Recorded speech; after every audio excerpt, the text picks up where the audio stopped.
Good to have you on.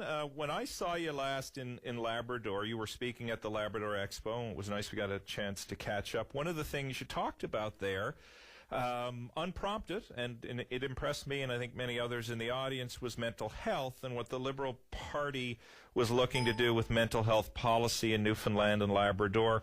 Why is mental health and mental health policy so important to you, Dwight?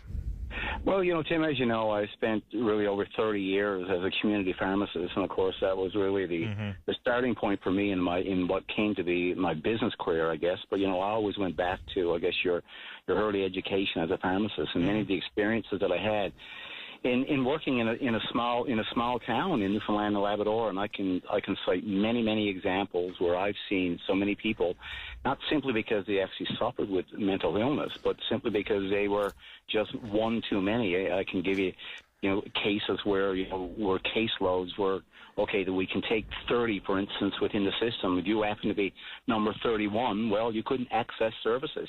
And I always felt that, that was really unfair. But we did see, Tim, I will say, we did see significant changes, within mental health and treatment over the last, 30 years. But we have not seen, in my opinion, what I would consider to be the game changer. Yeah. We've had good change, but not a game changer. And I think we're seeing that now where, many more public figures are coming forward and saying, listen, we've got to treat, mental illness just like we would any other physical illness that we see in our society. And I think society is ready for that now. And I agree, I can remember in Labrador, and you and I did discuss this a little later. And, every single time we raise this now, people are very open, people are very receptive. They want us to deal with this as politicians.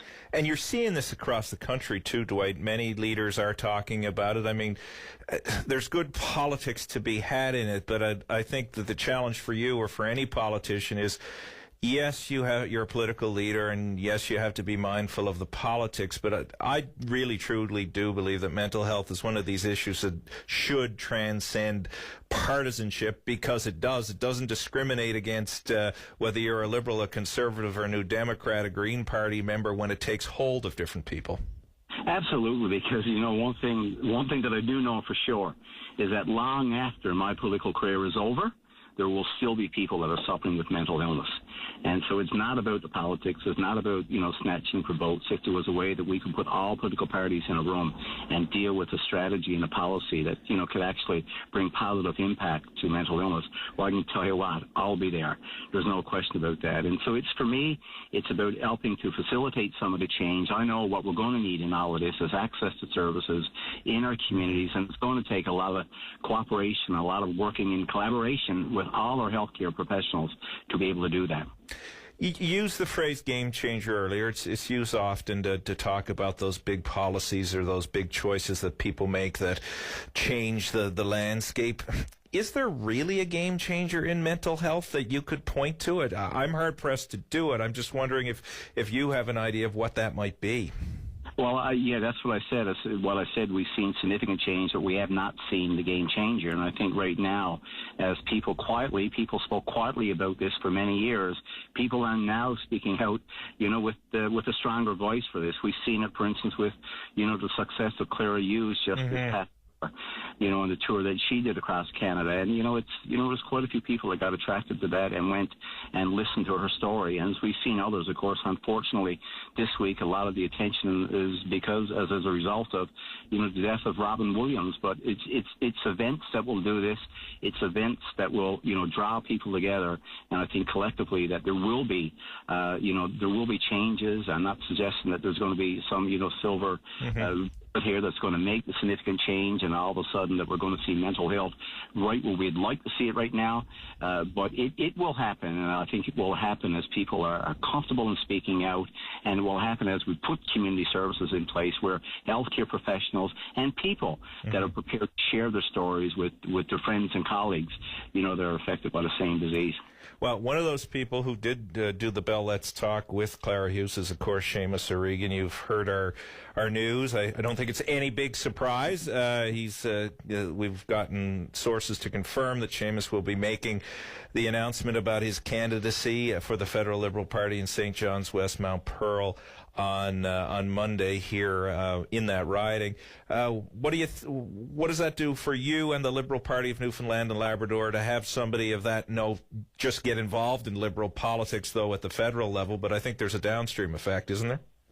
Oh, I think you're right. But first of all, I want to say I was quite satisfied with Jim Burton as part of the federal team as well. I did speak with Jim, last week, and we had a great discussion. And as we chatted about the next move that he was going to make and his reasons for doing all of this, and I fully respect Jim, and I actually told him that when people are at some point in your life you think you're ready to step into politics, and for whatever the reasons are, you kind of reflect on this and you make a reason to pull back. Jim's always there. He's made the commitment to support the Liberal Party in the future, so that was great. Jim and I work great together. Now, when Seamus steps up, of course, that takes it again. Seamus will be a great advocate, not only for Newfoundland and Labrador. He's done this, of course, for all of Canada for that degree. So we're very proud to have him part of the federal Newfoundland and Labrador team. Seamus, I'm like yourself, I guess, Tim, to some degree, that he's used, his media presence and his profile that he's had to make sure that people get a better understanding about Newfoundland and Labrador. And I'm really looking forward to having Seamus O'Regan on our team going into the next federal election, if indeed he gets through this open nomination. Yeah, that's right. He could be contested. That's I doubt that he will be, but the Liberals have said, as you point out, or Justin has said, it will be an open process. So we'll see. Last question for you, Dwight, before I let you go, because I know you're a busy man. The polls, VOCM Abacus, you're still doing very well in them, leading in every category, gender and age, region. Have you peaked too early? I have no idea. I can tell you right now. I just hope there is Liberal momentum. We're seeing this in certainly as we prepare for the by-election in St. George's Stephenville, in St. George's Stephenville East right now. Been out there the last 2 days. There is good Liberal momentum, but we take, as you know what I'm going to say here. There's absolutely nothing taken for granted. Our strategy, our game plan has not changed one bit. We are still traveling around this province, speaking and listening to people of the province. We'll continue to do that right up until this government decides to call the next provincial election. All right, great for you to join us today, Dwight. Thanks very much.